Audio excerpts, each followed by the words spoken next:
So basically आज मैं metabolic map of lipids के बारे में डिस्कस कर रही हूँ लिपिड मेटाबॉलिज्म से। इससे आपको एक जनरल व्यू मिल जाएगा कि लिपिड मेटाबॉलिज्म में होता क्या है और हम लोग क्या पढ़ने वाले हैं।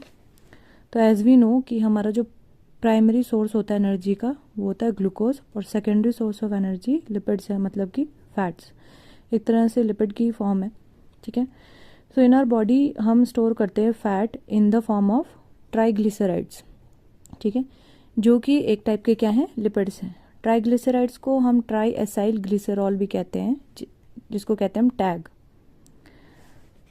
तो अगर मैं टैग बोलूँगी तो मीनिंग सेम ही है। ट्राइग्लिसराइड, ट्राई एसाइल ग्लिसरॉल दोनों को एक ही बोलते हैं। तो टैग जो है वो बना है दो कंपोनेंट्स का, हेड और टेल का, ठीक है। जो हेड है वो बनी होती है ग्लिसरॉल की, और जो टेल होती है वो बनी होती है फैटी एसिड्स की। बोथ जो हेड एंड टेल होते हैं वो एक दूसरे से लिंक्ड होते हैं with the help of ester bond. तो सपोज ये जो टैग है इसका अगर हम ब्रेक डाउन करते हैं तो हमें दो चीज़ें मिलेंगी, जो कि हमारा क्या है, ग्लिसरॉल एंड फैटी एसिड। ये जो पूरी रिएक्शन होती है बेटा, ये ना रिवर्सिबल रिएक्शन होती है, ठीक है। तो जब टैग का ब्रेकडाउन होता है ग्लिसरॉल और फैटी एसिड में तो उसे हम कहते हैं लिपोलाइसिस, ठीक है। इसमें क्या होता है, एस्टर बॉन्ड का ब्रेकडाउन होता है। और जब ग्लिसरॉल और फैटी एसिड मिला के आपका टैग बनाएंगे तो उसे हम क्या कहेंगे, लाइसिस का मतलब ब्रेकडाउन, जेनेसिस का मतलब फॉर्मेशन, तो लिपोजेनेसिस बोलते हैं उसे, ठीक है।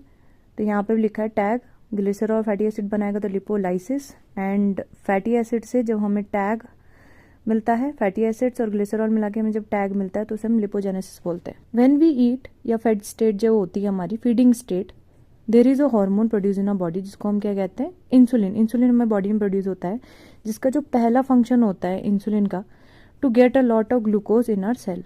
हमारे सेल के अंदर लॉट्स अमाउंट ऑफ ग्लूकोज को लाना, वो फंक्शन होता है इंसुलिन का। बट ये ऑल्सो स्टिमुलेट करता है स्पेसिफिक एंजाइम रिस्पॉन्सिबल लिपोजेनेसिस। तो लिपोजेनेसिस अकर करने के लिए जो डिफरेंट टाइप के एंजाइम्स होते हैं उन्हें कौन बनवाता है, आपका इंसुलिन बनाता है। और लिपोजेनेसिस का मतलब क्या है, जब फैटी एसिड और ग्लिसरॉल मिला के क्या बनाएंगे, आपका टैग बनाएंगे, ट्राइएसाइल ग्लिसरॉल बनाते।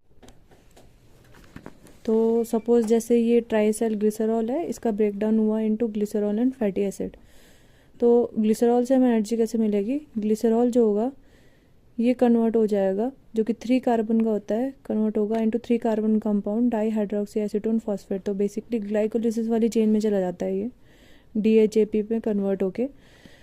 एंड ये जो DHAP होता है आगे जाके क्या करेगा, पायरुवेट, पायरुविक एसिड है ना, क्रैब साइकिल, और आपके इलेक्ट्रो ट्रांसपोर्ट चेन के वाया क्या बनाएगा, ATP बनाता है।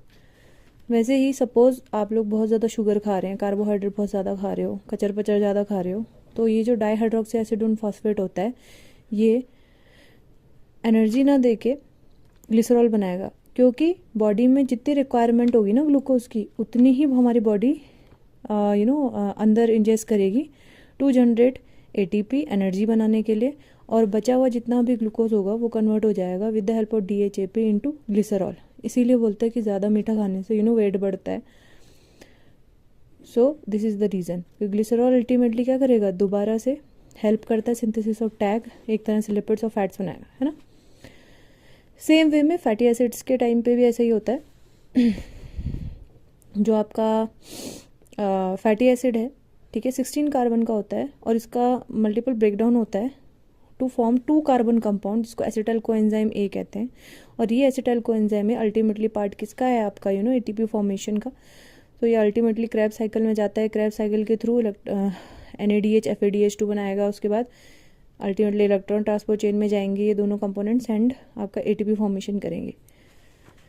वैसे ही एसिटाइल कोएंजाइम में आपका वापस फैटी एसिड भी बनाता है, जिसको हम फैटी एसिड सिंथेसिस भी बोलते हैं। तो ये भी रिवर्सिबल रिएक्शन है और ये भी रिवर्सिबल रिएक्शन है। एक और चीज़ होती है, क्रैब साइकिल में एक कंपाउंड होता है जिसको ऑक्जेलो एसिटिक एसिड बोलते हैं, OAA, ठीक है, कार्बोहाइड्रेट मेटाबॉलिज्म में आपने पढ़ा होगा। तो OAA क्या करता है, कभी कभी आपका ग्लूकोज सिंथेसिस भी करता है, ठीक है, और एसिटाइल कोएंजाइम A को क्रैब साइकिल में नहीं आने देता।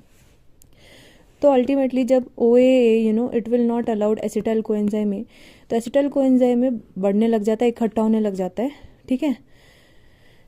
और इकट्ठा होगा तो ये क्या करेगा, कीटोन बॉडीज़ बनाता है, जो कि हेल्पफुल होती हैं हमारे ब्रेन के फंक्शन में, एनर्जी प्रोवाइड करने में, कार्डियक मसल्स वगैरह में, ठीक है। और एक तरह से जब हम स्टार्व करते रहते हैं, बॉडी भूखी रहती है, तो उस टाइम पे एनर्जी प्रोवाइड करता है। और इस प्रोसेस को एसिटाइल कोएंजाइम से कीटोन बॉडीज़ बनाने का जो प्रोसेस होता है, इसको हम कीटोजेनेसिस कहते हैं, ठीक है। और फिर सपोज आपकी बॉडी को एनर्जी की ज़रूरत है, तो यही कीटोन बॉडीज़ ब्रेक डाउन हो जाएंगी और आपका एसिटाइल कोएंजाइम में बनाएंगे and ultimately produce ATP energy, इसको हम बोलते हैं कीटोलाइसिस, ठीक है। तो ये जो beta oxidation of fatty acid होता है, ये सबसे इम्पॉर्टेंट है, स्पेशली आपके पास एग्जाम्स में भी आ सकता है ये। इन सबको हम लोग डिटेल में पढ़ने वाले हैं। उसके बाद एसिटाइल कोएंजाइम में ऑल्सो फॉर्म्स कोलेस्ट्रॉल। तो कोलेस्ट्रॉल का जो सिंथेसिस होता है वो भी एसिटाइल कोएंजाइम में करता है, ठीक है। और आपको पता है कि जो हमारा जो कोलेस्ट्रॉल होता है वो हेल्प करता है in the formation of bile salts, ठीक है, जो कि बाइल सॉल्ट हेल्प करते हैं in the digestion of fats. Cholesterol also precursor of steroid hormone बनाने में भी हेल्प करता है, जैसे progesterone, estrogen, and also contribute to cell membrane structure.